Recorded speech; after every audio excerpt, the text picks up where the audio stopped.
I want to talk about exits now.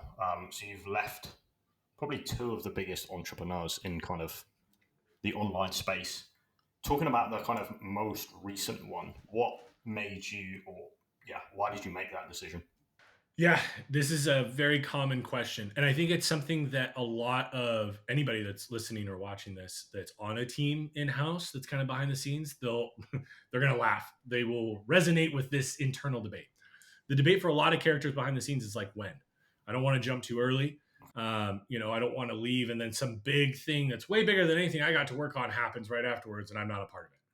But the other thing is you don't want to stay too long, right? Like you don't want to, if maybe opportunities are changing or there's not as much cool shit happening, you're not being challenged, whatever, you don't want to stick around either. So that's kind of the debate that I've had probably for the last 8 years in different roles, right? And the debate not being leave to the next thing, but leave to start my own thing. And there was a season of time where I thought I would never want to do my own thing after I worked for Gary and saw up close and personal what it's like building your own thing. And then I realized it was like, well, I'm not trying to build a $500 million a year agency. Like I don't need to do it the way he does. I can be a little bit more normal, less like insane levels of activity like him. And so I think that debate's been going on for a while. In the last 3 years, I have had a lot of crazy inbound. I did a podcast about 3 years ago with a awesome dude named Jeremy Mary, Backstage Careers, and I hope this comes across correctly. I said yes to doing the podcast because at the time he had, I think his channel had like less than 1,000 subscribers or around that. And I was like, yeah, I'll do it because hopefully nobody will see this. And that podcast, for me, a character who nobody knows, blew up. Like it got like 200,000 views. And I had an insane amount of crazy characters in my inbox asking. But I was focused and dedicated to what I was working on at the time. And so I was ignoring it all. But eventually it got to a point where I was like, okay, I'm ignoring too many things. I'm going to be an old man and look back and be like, what would have happened if you would have pursued with that dream brand that's literally sitting in your inbox being like, we want to work with you, and you're just ignoring it. And so I think another thing I've gotten from Gary is that you want to do your best to eliminate the possibilities of regret later on in life. And so you want to scratch itches as much as possible. So this was me kind of scratching an itch and seeing, do I have what it takes? Do I have the chops to do my own thing? Might be a bit personal, but why did it take 3 years? I think it took 3 years because I had big goals with where I had started and I hadn't seen them through yet. And so I think I, my name, ironically, means a lot of different things, but one of them is loyal like a dog. And that is something that if you were to talk to anybody I've worked for or any friends of mine, I think all of them would say Caleb's very loyal, possibly to a fault. And so I think when I make a commitment, I do my absolute best to see it through.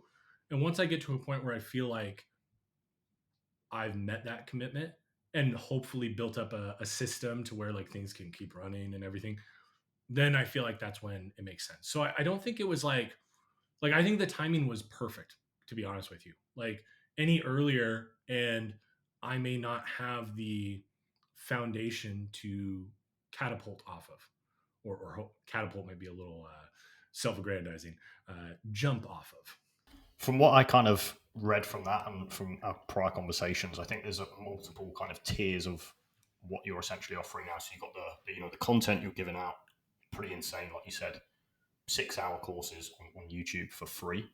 Then there's a town hall that you're kind of introducing soon, which will be kind of, I don't want to say Yeah, mid ticket, low ticket kind of price point that most people in business can get access to.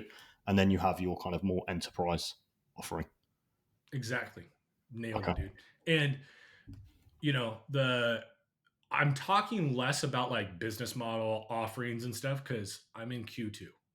Like, you're not the big thing that I want to be very careful of in making content. And I say it so dramatically because I think this is something that everyone else fucks up is like, I don't want to talk about shit that I'm not an expert on.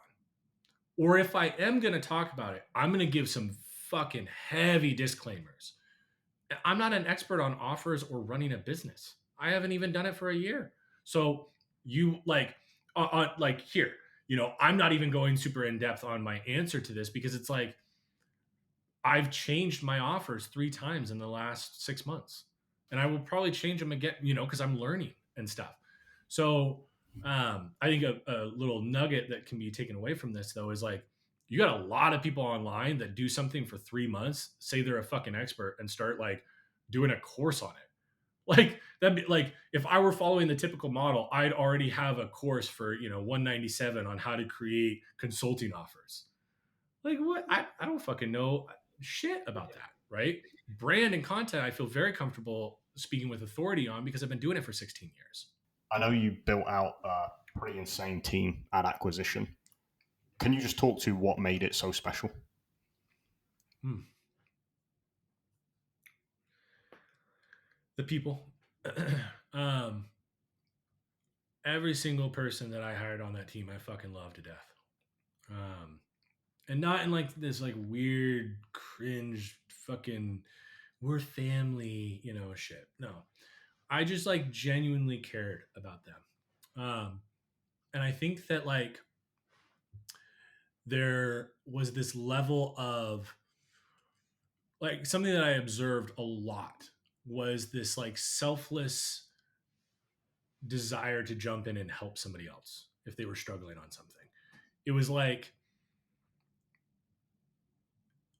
there was, I mean, we're all human. So there was obviously unhealthy competition that would occur too, because that's just how things go. But I would say compared to most teams I've seen, there was such a level of competition of like us versus them, like outside, not all the creators versus each other.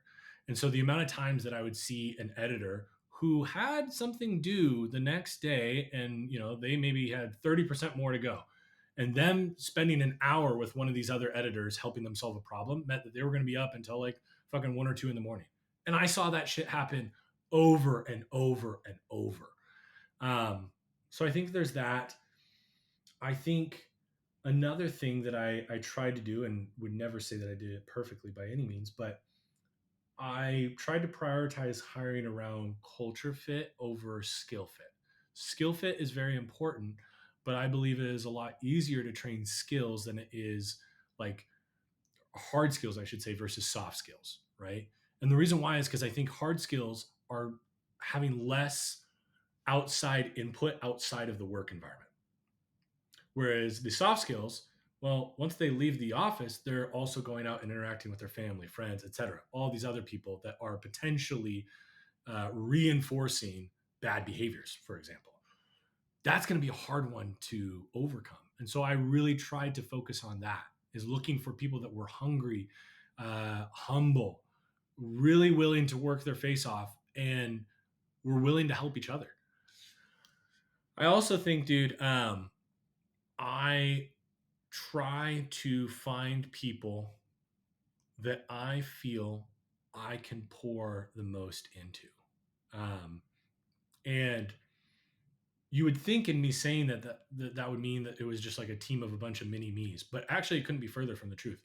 The majority of the team was like very different than me, as far as like personal interest, personality, all of those things, right? But I think what I look for is like, what is my competitive advantage as their leader? What is it that like I as their leader can impart to them that maybe they wouldn't be able to get elsewhere, or would be harder, or whatever, right? And not in like a weird way, but like in a way that, I mean, the thing that I would ask anybody on the team is, what do you want to have happen in your career? Where are you wanting to go? Because it's my goal that whether you're here for a year, 2 years, 5 years, whatever, that your time here moves you closer to that desired outcome than any other job you could have had. And so I think there's a certain level of, if you show that you care for your team in that way, they will show you respect and loyalty in a way that I never could have imagined. So if I had to ask for a last minute revision Friday night at 11 p.m., the team knew I wasn't, I didn't just ask that without knowing what that meant, right? Or without me being willing to do it myself, right? And actually get into the timeline and do it myself. And so, yeah, I know I'm kind of rambling a little bit because honestly, when you asked the question, I got a little emotional because I love them. And the other cool thing is like I'm in contact with all of them still, and I talk to them. You know, not everybody at the same cadence by any means, but I'm constantly trying to check in on them, see if there's anything. You know, they've moved. A lot of them have moved on to other different roles and stuff, and are doing amazing things. How can I serve you? How can I help you? What can I do? Can I make an intro? Is there, you know, a lot of them leveled up in a lot of other areas, and now they're running teams or they're in more of a leadership role, but it's new for them, you know? So it's like, hey, you know, I ran over a couple of potholes that I could maybe point out so you could avoid kind of a thing, you know?